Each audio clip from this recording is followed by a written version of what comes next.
So hello everyone. कल हमने किए थे फंडामेंटल राइट्स और आज हम करेंगे डीपीएसपी जो कि पार्ट 4 में है। DPSP means directive principle of our state policy. ये हमने कहाँ से लिया है? आयरलैंड से लिया है। एंड इसका आर्टिकल हमारे पास कौन सा है? Article 36 to 51। एंड डीपीएसपी है किसके लिए? Use to check constitutional value of any law. And अभी आगे हम देखेंगे। तो डीपीएसपी को कुछ लोगों ने अलग अलग नेम से बुलाया है, जैसे बी आर अम्बेडकर जी ने बोला है इसे novel feature of constitution. Granville Austin ने बोला है conscience of the constitution. K C Wheare ने बोला है Indian federalism is a quasi federal. And K T Shah ने बोला है DPSP are like cheques on bank payable at convenience of the bank. ये केसी वेरे और केटी शाह वाले जो है वो पूछे जाते हैं, इंपॉर्टेंट है। अभी हम शुरू करते हैं हमारे आर्टिकल नंबर 36 से। 36 आर्टिकल में क्या है? Meaning of the state as same in part 3 of article 12। Same जो आर्टिकल 12 में हमने पढ़ा था कि कोई स्टेट है, किसी भी स्टेट में कोई भी डेफिनेशन आती है, स्टेट की है कोई भी डेफिनेशन है अगर, तो वो सारा इसमें आएगा। तो सेम इसी में वही है, सेम आर्टिकल 12 को रिलेट करता है ये। सो नेक्स्ट है गाइज हमारा आर्टिकल 37। आर्टिकल 37 ये बोलता है कि ये जो अगर ये नॉन इन्फोर्सेबल है एंड नॉन जस्टिसेबल है। अगर कोई इनकी पालना नहीं करता तो हम कोर्ट में नहीं जा सकते, कि अगर उसने किसी ने फॉलो नहीं किया तो हम उस चीज़ को लेकर कोर्ट में अपील नहीं कर सकते या उसके खिलाफ कोई केस नहीं कर सकते। ये नॉन जस्टिसेबल और नॉन इन्फोर्सेबल है। नेक्स्ट हमारा आर्टिकल 38 है, इंपॉर्टेंट है। State shall promote the welfare of the people.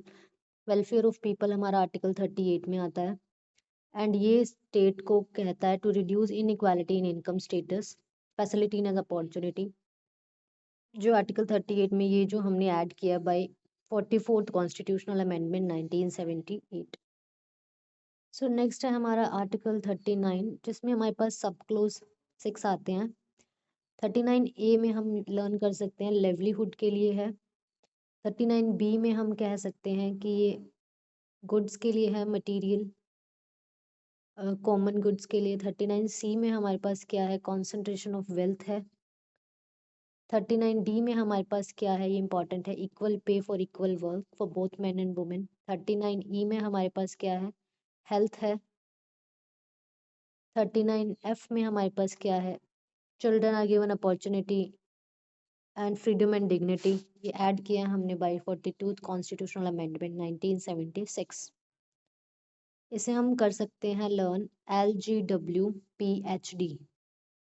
ये शॉर्ट फॉर्म में अगर लर्न करना हो तो इससे हम कर सकते हैं, बाकी जैसे जिसको लर्न करना हो वो कर सकता है। नेक्स्ट है हमारा 39A आर्टिकल जो कि काफ़ी इंपॉर्टेंट है। ये फ्री लीगल एड देता है पुअर्स को। एंड ये हमने ऐड किया bye 42th constitutional amendment. Next हमारे पास आता है आर्टिकल 40 जो बोलता है कि हमें पंचायत को हम ऑर्गेनाइज कर सकते हैं, पंचायत के लिए आर्टिकल है। नेक्स्ट आता है हमारा आर्टिकल 41 जो right to work, right to education and right to public assistant देता है। आर्टिकल 42 हमें क्या बोलता है? ह्यूमेन कंडीशन देता है हमें, securing and maternity relief for womens इस आर्टिकल में आता है 42 में। आर्टिकल 43 ये हमें क्या करता है? सिक्योर करता है हमारी लिविंग वेज को, डिसेंट स्टैंडर्ड ऑफ लिविंग देता है हमें। इससे हम इंजॉयमेंट कर सकते हैं अपने सोशल एंड कल्चरल अपॉर्चुनिटीज़ को। ये कॉटेज इंडस्ट्री को प्रमोट करता है। अब आता है 43A। 43A हमने ऐड किया 42 कॉन्स्टिट्यूशनल अमेंडमेंट से। एंड ये वर्कर्स की मैनेजमेंट को इंडस्ट्रीज में सिक्योर करता है। 43B में हमारे पास क्या आता है? Corporate societies. इतना लर्न कर लो, कॉरपोरेट सोसाइटीज़ 43B में आता है, ये पूछा जाता है। Added by 97th constitutional amendment 2011। Now article 44। Article 44 हमें कहता है यूसीसी लागू करने का, यूनिफॉर्म सिविल कोड। आर्टिकल 45 में हमारे पास क्या आता है? कि कंपलसरी एजुकेशन देना है चिल्ड्रन को जिनकी एज 14 है, 6 to 14 ईयर्स के चिल्ड्रंस को कंपल्सरी एजुकेशन, ये हमने ऐड किया 86th कॉन्स्टिट्यूशनल अमेंडमेंट 2002। नेक्स्ट आता है हमारे पास आर्टिकल 46। आर्टिकल 46 क्या कहता है? ये प्रोवाइड करता है economic interest for SC ST and other weaker section of society. Article 47। Article 47 prohibit करता है consumption of alcohol and drinks को एंड स्टैंडर्ड ऑफ लिविंग को रेज करता है। आर्टिकल 48 ये ऑर्गेनाइज कर सकता है एनिमल हस्बेंड्री को एंड एग्रीकल्चर को, एंड ये काउ स्लॉटर को भी क्या प्रोहिबिट करता है। आर्टिकल 49 क्या बोलता है कि हमें अपने मॉन्यूमेंट्स को हैं जो हिस्टोरिक इंटरेस्ट हैं उनको हमें ऑब्जेक्ट्स को हमें बचा के रखना चाहिए। आर्टिकल 50 क्या बोलता है? ये सेपरेट करता है जुडिशरी को एग्जीक्यूटिव से। एंड आर्टिकल 51 हमारा क्या बोलता है? प्रमोट करता है इंटरनेशनल पीस एंड सिक्योरिटी को। सो गाइज यहाँ पे हमारे DPSP खत्म हो जाते हैं।